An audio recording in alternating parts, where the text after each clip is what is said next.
ఈరోజు మనం మాట్లాడుకోబోయే టాపిక్ చాలా ఇంట్రెస్టింగ్గా ఉంటుంది, అలానే చాలా ఇన్ఫర్మేటివ్గా కూడా ఉంటుంది. ఎందుకంటే ఇది మన ఆంధ్రప్రదేశ్ ప్రజలు అంటే బోత్ తెలంగాణ అండ్ ఆంధ్రప్రదేశ్ అంటే వాళ్ళు కూడా రెచ్చిపోతున్నారు కదా, ఓన్లీ మా స్టేట్ మాత్రమే డెవలప్ అవుతుందని.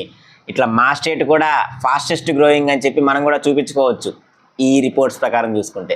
రీసెంట్గా ఆంధ్రప్రదేశ్ ప్లానింగ్ డిపార్ట్మెంట్ అఫీషియల్స్ ఒక క్రూషియల్ డేటాను రిలీజ్ చేశారు. దాన్ని బట్టి చూస్తే మన ఆంధ్రప్రదేశ్ గ్రోత్ రేట్ అనేది నేషనల్ యావరేజ్ ఆఫ్ ఇండియా కంటే కూడా ఫాస్ట్గా ఉంది అని చెప్తున్నారు. సింపుల్గా చెప్పాలంటే మన ఇండియా ఎంత ఫాస్ట్గా అయితే సంపాదిస్తుందో, సంపద సృష్టిస్తుందో అంతకంటే ఫాస్ట్గా మన ఆంధ్రప్రదేశ్ ముందుకెళ్తుంది. అసలు నిజంగానే మన ఆంధ్రప్రదేశ్ ఫాస్ట్గా గ్రో అవుతుందా? అసలు ఈ డెవలప్మెంట్ అంతా కూడా గ్రౌండ్ లెవెల్లో కనిపిస్తుందా? కొంచెం పాలిటిక్స్ని పక్కన పెట్టి ఈ ఎకనామిక్స్ అండ్ స్టాటిస్టిక్స్ ప్రకారం ఒకసారి చూద్దాం. కానీ నేను ఇందులో చెప్పే కొన్ని పాయింట్స్ కొంతమందికి నచ్చకపోవచ్చు, కానీ ముందే చెప్తున్నా కదా, పాలిటిక్స్ ఇందులోకి లాగద్దు. అండ్ ఇది ఒక పొలిటికల్ పార్టీ గెలిచినట్టు కాదు, మన ఆంధ్రప్రదేశ్ గెలిచినట్టు. సో దీంట్లోకి పాలిటిక్స్ని లాక్కుండా అసలు మన ఆంధ్ర గ్రోత్ రేట్ ఏంటి, అసలు అది నిజంగానే వర్కౌట్ అవుతుందా లేదా అనేది మనం కంప్లీట్గా డీకోడ్ చేద్దాం. Welcome to మెట్వర్స్.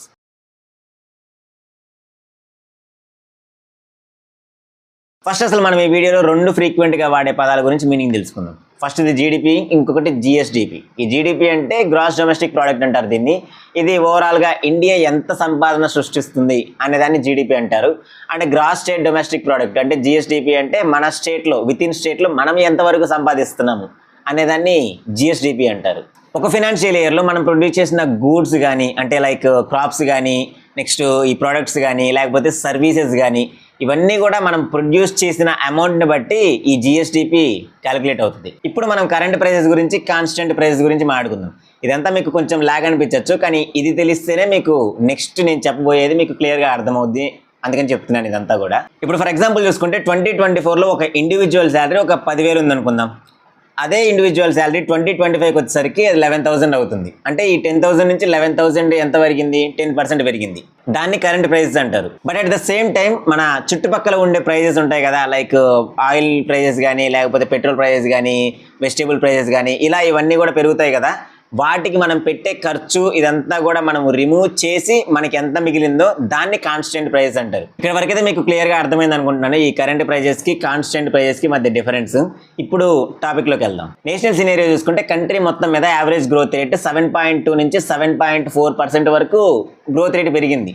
అదే మన స్టేట్ సినేరియో చూసుకుంటే అసలు మంది డబుల్ డిజిట్లోకి వెళ్ళిపోయింది. అంటే అప్రాక్సిమేట్గా 10 నుంచి 11% వరకు జిఎస్డిపి అనేది పెరిగిపోయింది. అండ్ ఇదంతా కూడా కరెంట్ ప్రైజెస్ కాదు, కాన్స్టెంట్ ప్రైజెస్. సో క్లియర్గా చెప్పాలంటే మన AP Andhra Pradesh is out performing national average. అంటే దాంతో బీట్ చేసే విధంగా మంది పెర్ఫార్మ్ చేస్తుంది. ఈ నెంబర్స్ అన్ని బేస్ చేసుకుని మన Andhra officials state economy is running faster than India అని చెప్పి ఒక స్టేట్మెంట్ కూడా ఇచ్చారు. మన స్టేట్ టోటల్ జిఎస్డిపి వాల్యూ చూసుకుంటే 14 lakh crores ని క్రాస్ చేసింది. ఇది మన స్టేట్ డివైడ్ అయిపోయిన తర్వాత మనకి అసలు ఎలాంటి ప్రియార్ సిటీస్ లేవు, అంటే టైర్ 1 సిటీస్ ఏమీ లేవు, లైక్ హైదరాబాద్ కానీ, లేకపోతే బెంగళూరు కానీ, చెన్నై కానీ, ఇలాంటివి ఏమీ లేని టైంలోనే మన స్టేట్ జిఎస్డిపి 14 lakh crores దాటిందంటే ఇది ఖచ్చితంగా అప్రిషియేట్ చేయాల్సిన విషయం. ఈ విషయంలో మన చంద్రన్ తాతకి ఖచ్చితంగా క్రెడిట్ ఇవ్వచ్చు. ఆయన చేసింది చేయలేదని చెప్పకూడదు, ఆయన ఖచ్చితంగా చేశారు. We should appreciate him. ఇప్పుడు సెక్టర్ వైజ్ అనలైజ్ చేద్దాం. అంటే ఓవరాల్ గ్రోత్ అనేది ఓకే, అంటే మనకి బాగానే కనపడుతుంది. పైన చూడడానికి 14 lakh crores అంటే it's a huge number actually. అది పైన బాగానే కనిపిస్తుంది, కానీ లోపల ఏం జరుగుతుంది అనేది మనకు కూడా తెలియాలి కదా. సో సెక్టర్ వైజ్ డివైడ్ చేసి మనం అనలైజ్ చేసి చూద్దాం. ఇప్పుడు మన ఏపీ ఎకానమీ మెయిన్గా 3 pillars మీద రన్ అవుతుంటుంది. ఒకటి అగ్రికల్చర్ సెక్టర్, ఇంకొకటి ఇండస్ట్రియల్ సెక్టర్, ఇంకొకటి సర్వీస్ సెక్టర్. ఫస్ట్ మనము అగ్రికల్చర్ సెక్టర్ చూసుకుంటే ఈ అగ్రికల్చర్ సెక్టర్ అనేది మన ఏపీ గ్రోత్కి బ్యాక్ బోన్ అని చెప్పుకోవచ్చు. ఎందుకంటే నాట్ ఓన్లీ అగ్రికల్చర్, అంటే ఇందులో మనకి ఆక్వాకల్చర్ ఇవి కూడా వస్తుంది. ఈ ఆక్వాకల్చర్ గురించి చూసుకుంటే మన ఇండియా నుంచి ఎక్స్పోర్ట్ అయ్యేది దాదాపు 40 నుంచి 50% వరకు ఎక్స్పోర్ట్ అవుతుంది. యాక్చువల్గా ఈ ఇయర్ అంటే 2024 to 2025 ఈ క్లైమేటికల్ కండిషన్స్ కానీ, లేకపోతే గ్లోబల్ డిమాండ్ కానీ కొంచెం పెద్ద మొత్తంలోనే ఉండడం వల్ల మన ఇండియా నుంచి ఎక్స్పోర్ట్స్ అనేవి చాలా ఎక్కువ మొత్తంలో జరిగాయి. అండ్ ఆంధ్రప్రదేశ్ నుంచి కూడా చాలా పెద్ద మొత్తంలో బయటికి ఎక్స్పోర్ట్స్ అయ్యాయి. అంటే యావరేజ్గా చూసుకుంటే మన అగ్రికల్చర్లో 3 to 4% ఉండడమే గగనం అన్నట్టు, కానీ ఈ ఇయర్ మాత్రం ఇది డబుల్ డిజిట్కి వెళ్ళిపోయింది. సో అగ్రికల్చర్ అనేది వన్ ఆఫ్ ద మెయిన్ అంటే మోస్ట్ ఇంపార్టెంట్ పిల్లర్ మన ఆంధ్ర జిఎస్డిపి గ్రోత్ రేట్లో. And when it comes to service sector, మన ఆంధ్రాలో ఐటీ ఇప్పుడిప్పుడే డెవలప్ అవుతుంది. అండ్ రియల్ ఎస్టేట్ కానీ, ట్రాన్స్పోర్ట్ కానీ, లేకపోతే హోటల్స్ కానీ ఇవన్నీ కూడా పెద్ద మొత్తంలోనే వర్కౌట్ అవుతున్నాయి. అంటే రియల్ ఎస్టేట్ అంటే ఇంకా భారీగా పెరిగిపోయింది మన ఆంధ్రాలో. అది మీకు స్పెషల్గా చెప్పాల్సిన అవసరం కూడా లేదు. అండ్ విజయవాడ, తిరుపతి, లేకపోతే వైజాగ్ ఇలాంటి అర్బన్ సిటీస్లో అయితే అర్బన్ కన్జంప్షన్ అనేది చాలా ఎక్కువగా పెరిగిపోయింది. ఈ జనాలు కూడా ట్రావెలింగ్కి, ఫుడ్కి అండ్ ఇంటర్నెట్కి చాలా ఎక్కువ మొత్తంలో ఖర్చు పెడుతున్నారు, అంటే స్పెండ్ చేస్తున్నారు. సో వీళ్ళ కాంట్రిబ్యూషన్ అంటే ఈ సర్వీస్ సెక్టర్ కాంట్రిబ్యూషన్ అనేది మన ఆంధ్రాలో చాలా పెద్ద మొత్తంలోనే ఈ జిఎస్డిపి గ్రాఫ్ పెరగడానికి యూజ్ అయింది. అండ్ నెక్స్ట్ వన్ వచ్చేసి ఇండస్ట్రియల్ సెక్టర్. ఈ ఇండస్ట్రియల్ సెక్టర్ గురించి మాత్రం కొంచెం మిక్స్డ్ టాక్ నడుస్తుంది, అంటే కొంచెం అటు ఇటుగా ఉంది.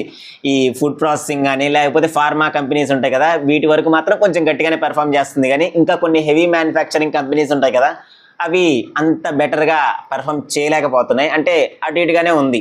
మనం కంపేర్ చేసి చూసుకుంటే ఈ అగ్రికల్చర్ కానీ లేకపోతే సర్వీస్ సెక్టర్ కానీ ఇవి రెండు కొంచెం గట్టిగానే ఈ ఇండస్ట్రియల్ సెక్టర్తో పోల్చుకుంటే డామినేట్ చేసే విధంగానే ఉన్నాయి. And industrial sector growth rate అనేది ఇంకొంచెం పెరగాలి. అండ్ ఇది కూడా పెరిగింది అంటే మాత్రం మన ఆంధ్ర జిఎస్డిపి అసలు ఇంకా పట్టుకోలేని స్థాయిలోకి వెళ్ళిపోతుంది. మనం చాలా డెవలప్డ్ స్టేట్లోకి వెళ్ళిపోతాం. ఇప్పుడు పర్ క్యాపిటల్ ఇన్కమ్ అనేది చూద్దాం. అసలు ఈ స్టేట్ వరకు ఓకే బాగానే ఉంది, మరి కామన్ మ్యాన్ పరిస్థితి ఏంటి? దీన్ని మనం పర్ క్యాపిటల్ ఇన్కమ్తో క్యాలిక్యులేట్ చేసి చూద్దాం. అంటే ఈ స్టేట్కు ఇన్కమ్, అంటే ఈ స్టేట్ టోటల్ ఇన్కమ్ ఉంటుంది కదా, దాన్ని మనము ఎంతమంది ఉంటారు, అంటే ఈ స్టేట్లో ఎంతమంది పాపులేషన్ ఉన్నారు దాంతో క్యాలిక్యులేట్ చేసి చూస్తే మనకి అవుట్ అండ్ అవుట్ ఫిగర్ వస్తుంది. దాన్ని పర్ క్యాపిటల్ ఇన్కమ్ అంటారు. మనము ఆల్రెడీ చెప్పుకున్నట్టే మన India per capital income 2 lakhs per annum ఉంది. అంటే ఒక మనిషి సగటుగా 2 లక్షల వరకు సంపాదించగలడు, అంతవరకు మనది జీడిపి గ్రోత్ రేట్ అనేది ఉంది. అండ్ స్టేట్లో చూసుకుంటే మాత్రం ఆ లెక్క 2.4 నుంచి 2.5 lakh వరకు వెళ్ళింది. అంటే యావరేజ్గా మన ఆంధ్రాలో ఉండే ఒక్కొక్క సిటిజన్ 2.4 నుంచి 2.5 lakh వరకు అంటే సంవత్సరానికి సంపాదించగలడు అని చెప్పి రిపోర్ట్స్ చెప్తున్నాయి. ఇది జస్ట్ యావరేజ్ మాత్రమే. అంటే ఒకరి దగ్గర ఫర్ ఎగ్జాంపుల్ ఒక 100 కోట్లు ఉన్నాయనుకుందాం, ఇంకొకరి దగ్గర అసలు కంప్లీట్గా జీరో ఉందన్నా కూడా సరే, వాళ్ళిద్దరిని పెట్టి చూస్తే మాత్రం 50 crores ఉన్నట్టుగా చూపిస్తుంది అనమాట. యావరేజ్ 50 crores అన్నట్టుగా చూపిస్తుంది. సో ఇది ఇండివిజువల్కి సంబంధించింది కాదు, ఓవరాల్గా చూసుకుంటే మాత్రం పర్ క్యాపిటల్ ఇన్కమ్ ఇంతవరకు ఉంది. అంటే మనది కొంచెం గ్రోత్ రేట్ అనేది ఎక్కువగానే ఉంది, మన ఆంధ్రప్రదేశ్ గ్రోత్ రేట్. ఇప్పుడు మన ఆంధ్రాలో ఈ ఫినాన్షియల్ హెల్త్ గురించి చూద్దాం. అంటే గ్రోత్ రేట్ గురించి చూసాం, ఇప్పటి వరకు పెరిగింది మాత్రమే చూసాం. అంటే ఇటు సైడ్ కూడా ఉంటుంది కదా, అదేంటనేది ఇప్పుడు చూద్దాం. దాన్నే ఫిజికల్ డెఫిసిట్ అంటారు. అంటే మనం ఎర్న్ చేస్తున్న మనీ కంటే కూడా స్పెండ్ చేస్తున్న మనీ ఎక్కువ లెక్కలో ఉంటే దాన్ని ఫిజికల్ డెఫిసిట్ అంటారు. అంటే మన ఆంధ్ర ఎక్కువగా కూడా ఈ వెల్ఫేర్ స్కీమ్స్ అని అంటే వీటికి పెడుతుంది. సో అది లాంగ్ రన్లో చాలా పెద్ద ప్రాబ్లమ్ని ఫేస్ చేయాల్సిన సిచ్యువేషన్ వస్తుంది. అంటే క్యాపిటల్ ఎక్స్పెండిచర్. ఇప్పుడు మన రియల్ గ్రోత్ గురించి మాట్లాడుకుందాం. అసలు ఈ ఒక స్టేట్లో కానీ లేకపోతే ఒక కంట్రీలో కానీ రియల్ గ్రోత్ ఎప్పుడు స్టార్ట్ అవుతుంది అంటే, గవర్నమెంట్ వాళ్ళ దగ్గర ఉన్న డబ్బుల్ని ఏదైనా ఇన్ఫ్రాస్ట్రక్చర్ మీద లైక్ రోడ్స్ కానీ, పోర్ట్స్ కానీ, లేకపోతే బ్రిడ్జెస్ కానీ ఇంకేదైనా ఇన్ఫ్రాస్ట్రక్చర్ బిల్డ్ చేసుకోవడానికి ఖర్చు చేస్తే దాన్ని క్యాపిటల్ ఎక్స్పెండిచర్ అంటారు.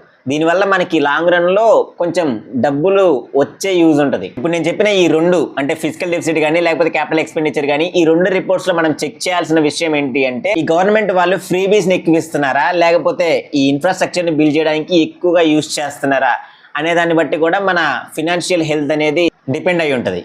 అండ్ ఫినాన్షియల్ ఎక్స్పర్ట్స్ చెప్పేది ఏంటంటే, ఈ గ్రోత్ రేట్ ఎక్కువ ఉన్నా కూడా ఈ అప్పులు పెరుగుతున్నాయి అంటే అది లాంగ్ రన్లో ఎప్పటికైనా కానీ సరే ఆ స్టేట్ మొత్తానికి లేకపోతే ఆ కంట్రీ మొత్తానికి ప్రాబ్లం అవుతుంది అని చెప్తున్నారు. సో ఫైనల్గా నేను చెప్పేది ఏంటంటే, ఏపీ అనేది నిజంగానే గ్రోత్ రేట్లో ఇండియాని బీట్ చేస్తుందా అంటే ఖచ్చితంగా వేస్తానే చెప్పుకోవచ్చు. ఎందుకంటే మన నెంబర్స్ అనేవి చాలా ఇంప్రెసివ్గా పెరిగిపోతున్నాయి. అంటే ఈ ఇండియన్ గ్రోత్ రేట్ అనేది జస్ట్ సింగిల్ డిజిట్లో ఉంటే, అంటే 10 కంటే లోపలే ఉంటే, మంది మాత్రం డబుల్ డిజిట్ దగ్గరికి వెళ్ళిపోయింది.